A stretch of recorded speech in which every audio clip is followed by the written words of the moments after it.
నమస్తే అండి. Corona cases రోజు రోజుకి పెరుగుతూ ఉన్నాయి. డెత్ దాకా వెళ్ళిన కేసెస్ కూడా మనం చూసాం.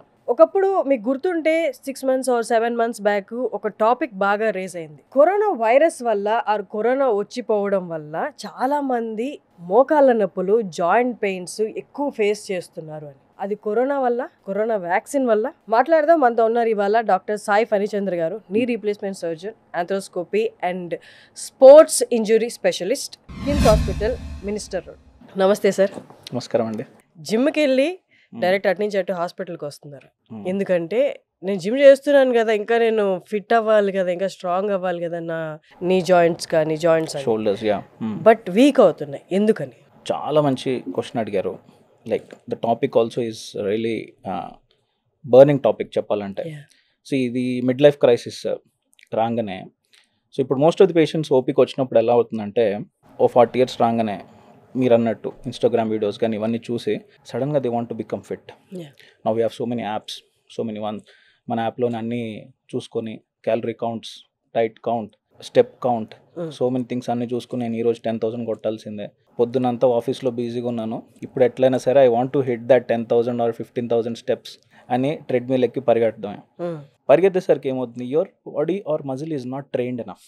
ఇంకా కూడా మనం ఇన్నాళ్ళు రెస్ట్ తీసుకుంటూ సడన్గా పరిగెత్తడం అంటే ఎవరి వల్ల అయ్యే పని కాదు. Likewise muscle also it needs some training అనేది slow process. It doesn't happen overnight or అప్పటికప్పుడు అలా ఇలా నేను పరిగెడతానని మన మైండ్కి చెప్పంగానే అది మజిల్ని ట్రైన్ చేసేది కదా. It needs slow training. So ఇప్పుడు ఏమవుతుంది, ఇక్కడ సడన్గా ట్రైన్ చేయకుండా నేను ఈరోజు 10,000 స్టెప్స్ వేసేసేయాలి, ఈరోజు 12,000 స్టెప్స్ వేసేయాలి అనే ఒక దాంతో నడిచేసరికి కార్టిలేజ్ మీద లోడ్ వస్తుంది.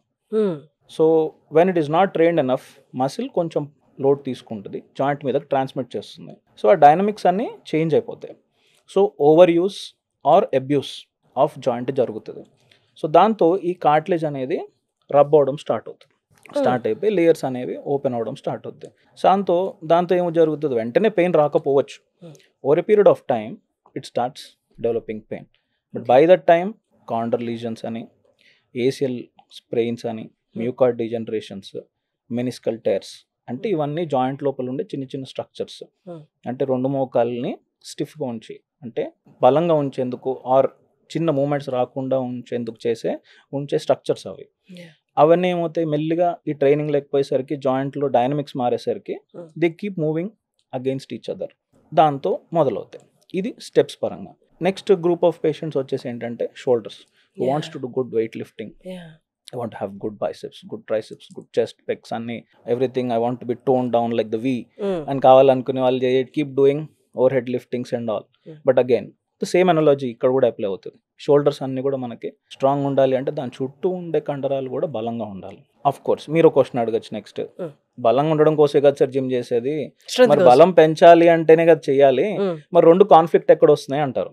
We should start with the smaller ones, regular basic ones, and then increase.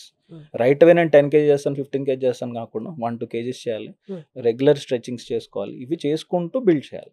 ఇవి చేయకుండా వచ్చేసరికి ప్రాబ్లం వస్తుంది.